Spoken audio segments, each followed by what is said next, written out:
Il était une fois, sur une blanche banquise, par un blanc matin de neige et de brume blanche, un petit phoque tout acheté.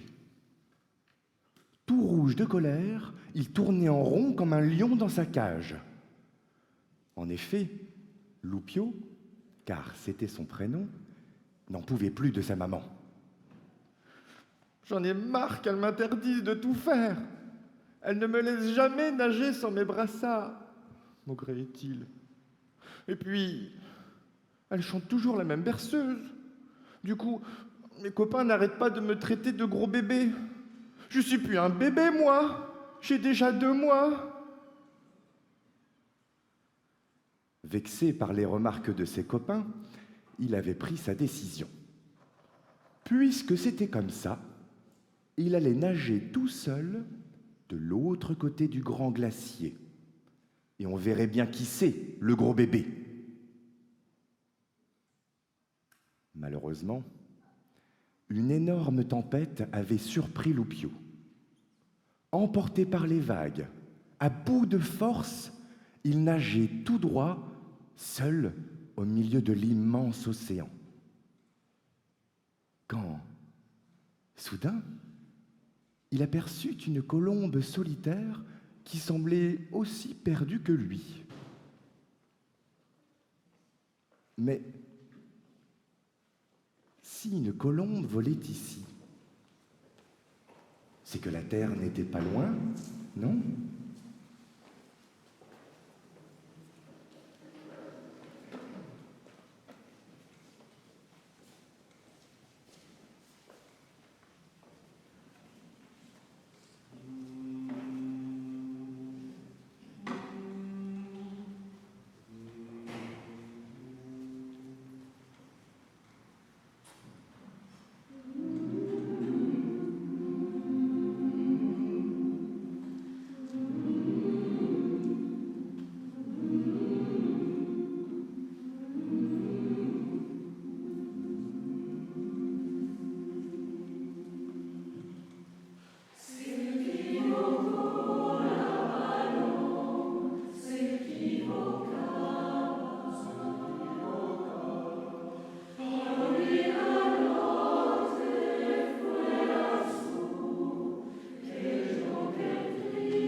Loupio arriva alors sur une petite île. Là, au milieu d'une clairière, vivait une bande d'énergumènes un peu fous. Un chat, un chien, un coucou et une chouette, libres et sauvages, s'amusaient à danser et chanter toute la journée sans se préoccuper de rien. « Viens avec nous !» lui dirent-ils. Un peu effrayé par ces étranges étrangers, Loupio garda d'abord quelques distances, puis essaya, tant bien que mal, de danser et chanter comme eux.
Le cœur joyeux, le petit phoque s'allongea sous le regard bienveillant des étoiles.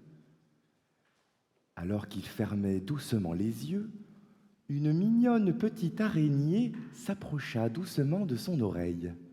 « Bonsoir, petit Loupio. »« Oh, bonsoir, l'araignée, » répondit-il, curieux.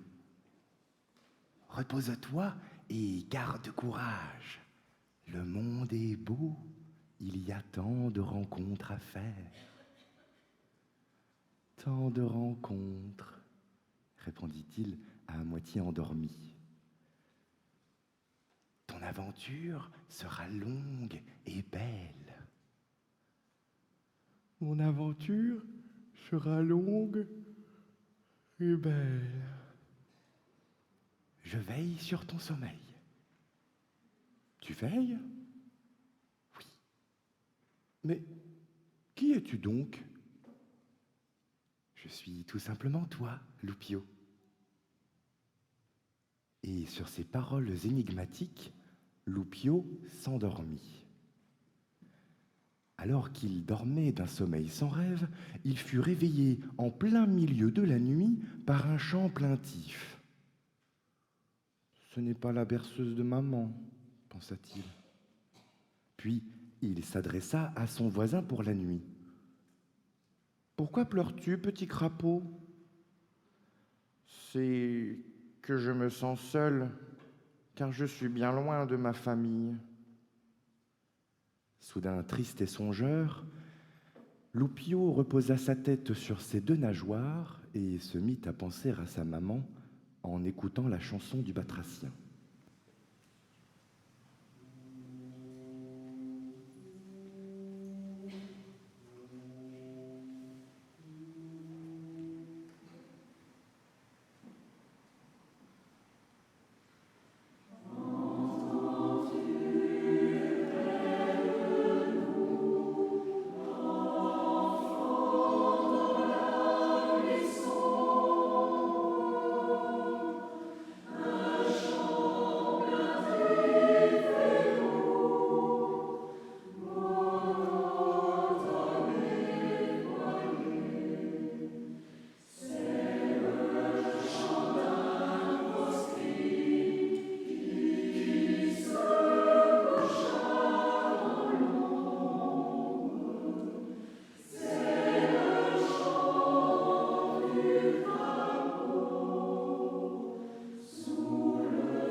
Lou- Loupio décida donc de repartir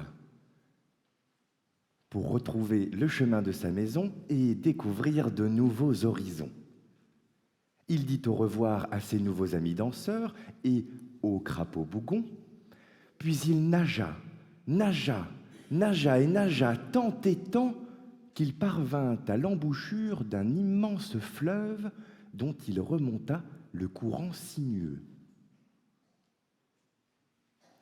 Il déboucha alors au bord d'un grand lac entouré de collines, au calme et à la splendeur sans pareille.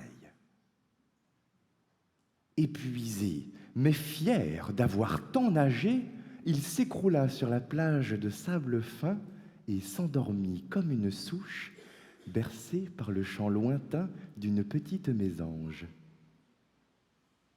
Il fut réveillé, au milieu de l'après-midi, par le passage sur l'eau d'un grand oiseau blanc, silencieux et calme.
Waouh!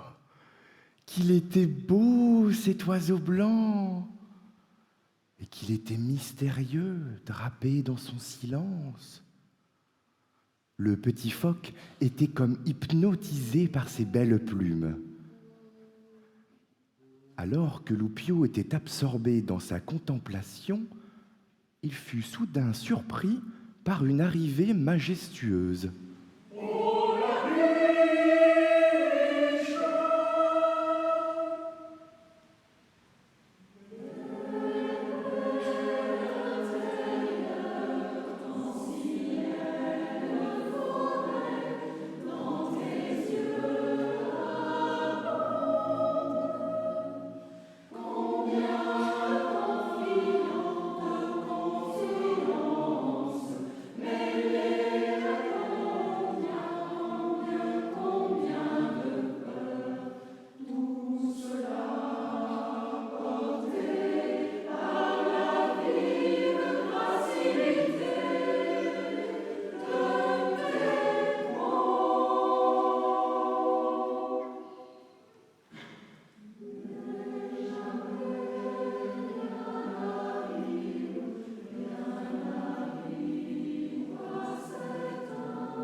Loupio n'en revenait pas.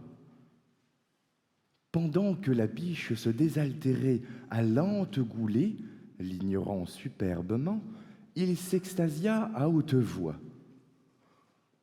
« Quel être étrange, aux couleurs si bizarres, avec des pattes si longues et qui bondit si haut.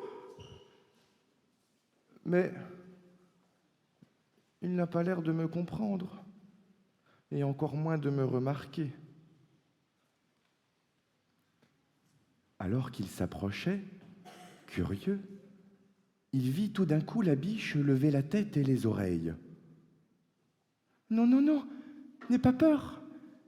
Je suis juste un petit phoque. Je m'appelle Loupio. Regarde, je ne veux pas te faire de mal, je veux juste apprendre à te connaître. » Et, chuchotant doucement, il s'approcha. Quand, soudain, elle se mit à courir à vive allure. « Mais pourquoi tu t'enfuis ? »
Caché de justesse derrière un grand arbre et terrorisé, Loupio se demandait ce qui venait de se passer.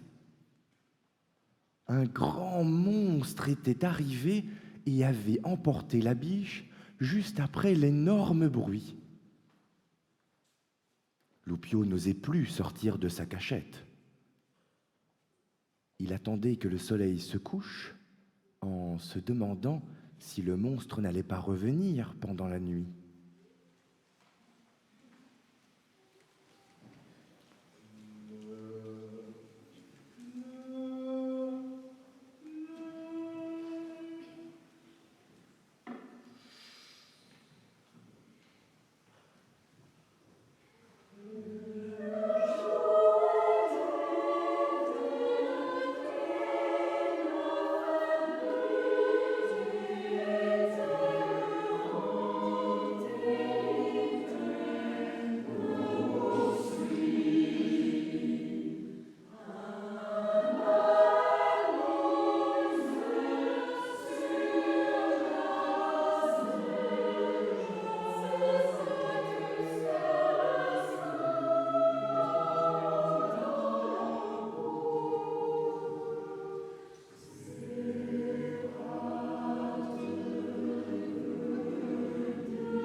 manteau de la nuit avait recouvert la terre.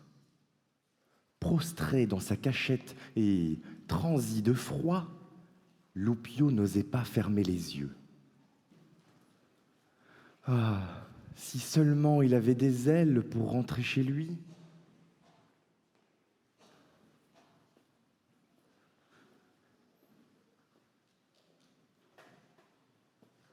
Même avec des ailes, le chasseur aurait pu t'avoir, petit phoque, murmura une douce voix au-dessus de lui.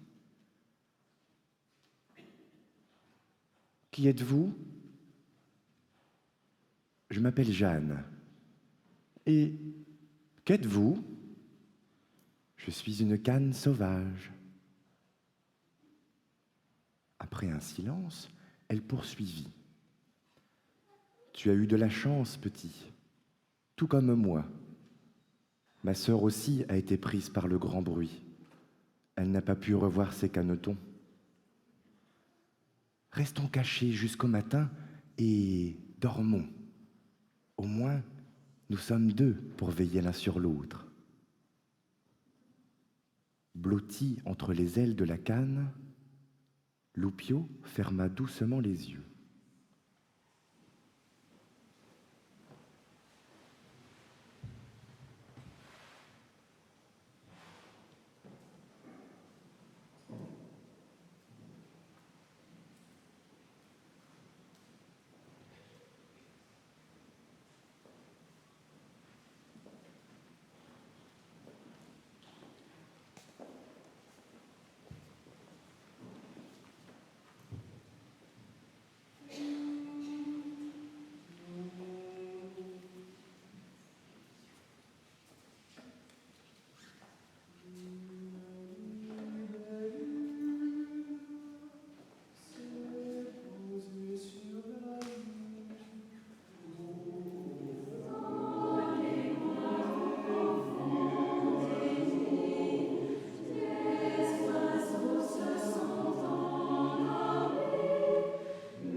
Loupio dormait à poing fermé quand la petite araignée revint se poser tout doucement sur son museau. « Bonsoir, Loupio, » dit-elle. « Comment vas-tu cette nuit ?»« J'ai paniqué, mais ça va mieux maintenant, grâce à Jeanne. Seulement, j'ai vraiment peur de faire des cauchemars. » La petite araignée le rassura. « Ne t'inquiète pas, Loupio. Je vais les piéger dans ma toile de songe et tu seras tranquille. Fais de doux rêves, je suis là et je veille sur eux. Alors qu'il replongeait dans un profond sommeil, une goutte de rosée tomba doucement sur son museau.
Tu entends tous ces oiseaux qui chantent?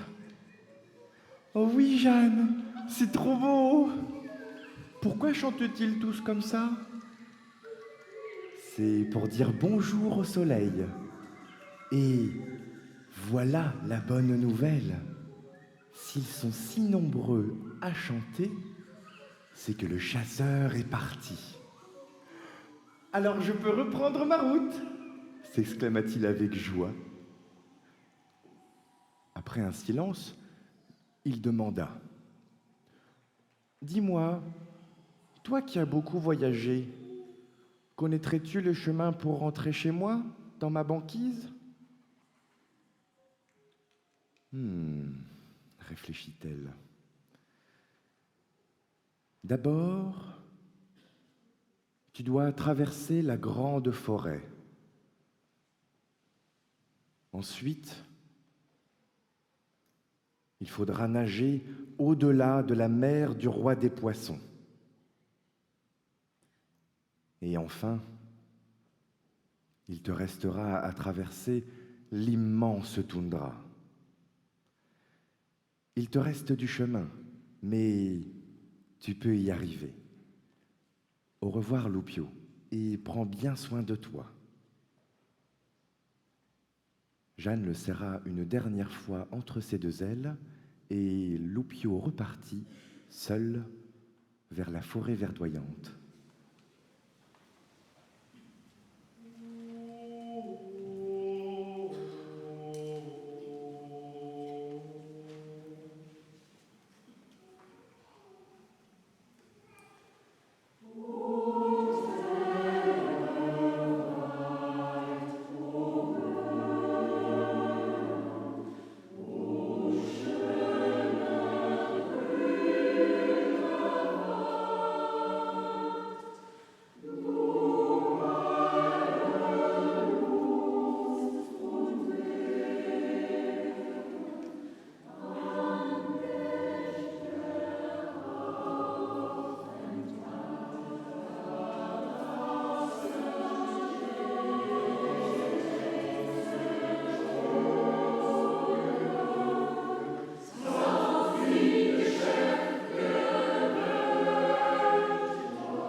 Alors qu'il marchait depuis de longues heures, il fut surpris quand la forêt déboucha sur un grand champ tout doré.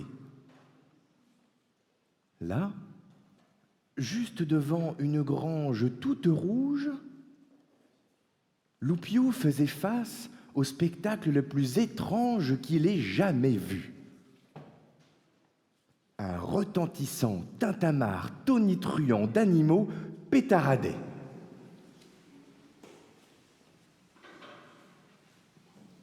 Old MacDonald had a farm. He had a farm. Oh yes, he had a farm. Old MacDonald had a farm. E-I-E-I-O, let's go to the hen and cock and a pig and a dog. A long, long time ago. And some sheep in the water and a green little frog. A long, long time ago. There were goats and sheep and goats. A long, long time ago. And some cats, chairs and mice and some dogs and some goats. A long, long time ago. There were goats and a dog. A long, long time ago. And some sheep in the water and a green little frog. A long, long time ago. There were goats a long, long time ago. And some cats and mice and some dogs and goats. A long, long time ago. Yes, old MacDonald had a farm. Let's go.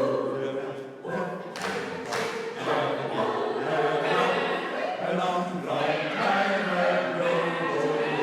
And you walk down the ground. A long, long time ago. Oh, MacDonald. Oh, MacDonald. A long, long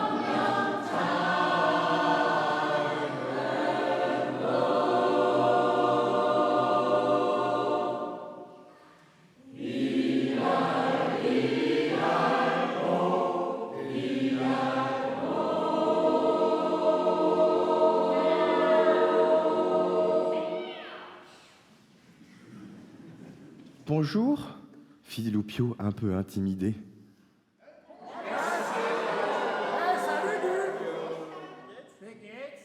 Mais où suis-je?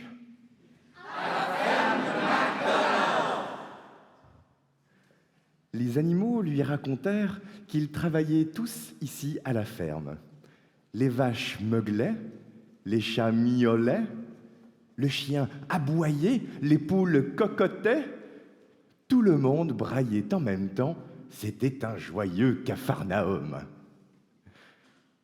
Au milieu de ce brouhaha, Loupio comprit que la femme du chef apprenait au canard à danser.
Les animaux l'invitèrent alors à travailler avec eux. Le soir venu, ils lui offrirent un bon souper et l'invitèrent à dormir. Le ventre plein, Loupio s'endormit avec, fidèle gardienne de ses drôles de rêves, sa petite araignée. Ses amis de la ferme lui avaient proposé de rester quelque temps. Le jour durant, ils travaillaient ensemble. Chaque soir, ils mangeaient et riaient. Et, dans le secret de la nuit, Loupio détricotait les joies de sa journée avec sa fidèle petite araignée. Une vie simple, en somme. Cependant, les jours passant, le petit phoque se rappelait de plus en plus sa maman. Sa berceuse et sa banquise lui manquaient, et il n'oubliait pas les paroles de Jeanne. Traverser la mer du roi des poissons, puis l'immense toundra. La mer n'était pas loin. Il en sentait le goût salé dans l'air, et elle l'attirait. Alors, un jour, après de très longs adieux, il décida de repartir.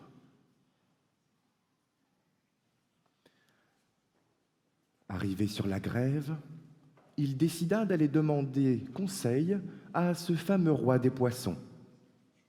Il plongea donc jusqu'à son royaume, s'inclina devant toutes ses nobles nageoires et demanda: « Ô grand roi des poissons, toi dont la sagesse est si grande, connais-tu le chemin qui mène à ma banquise ?» Alors, les poissons lui répondirent:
Ravi de leurs sages conseils, Loupio reprit sa nage et parvint face à la toundra.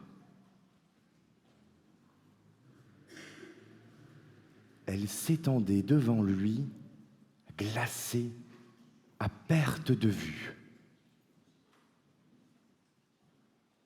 Il commença péniblement à la traverser.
Loupio avançait depuis des jours. Il avait froid, il avait faim, il n'était que fatigue. Mais sa détermination était si forte qu'il continuait. Il y arriverait. Il retrouverait son chez lui après avoir fait le tour du monde.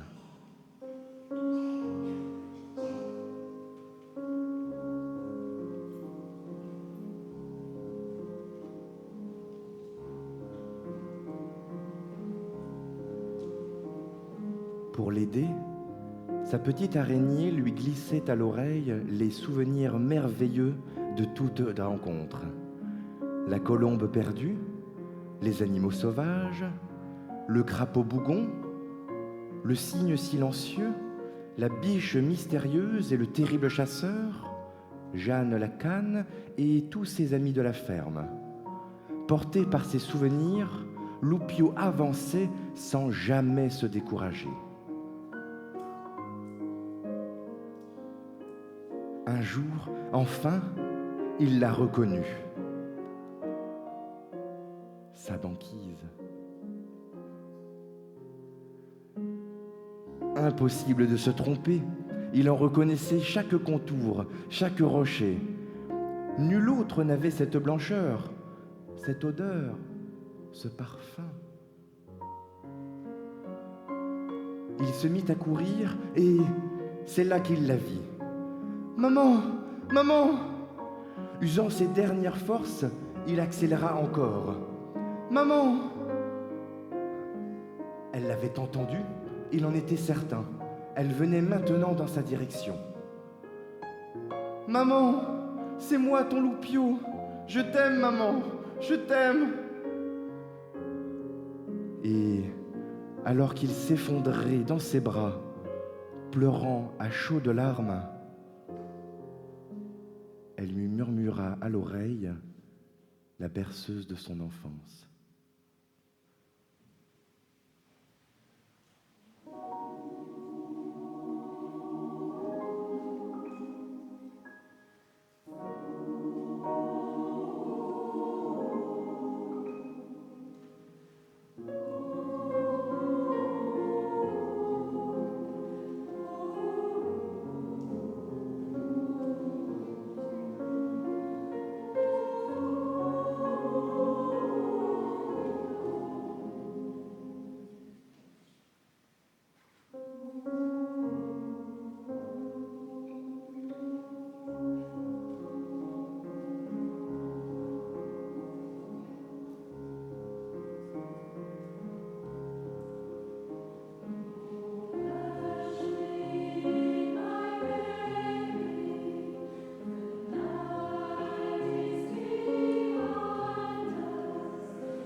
Bye.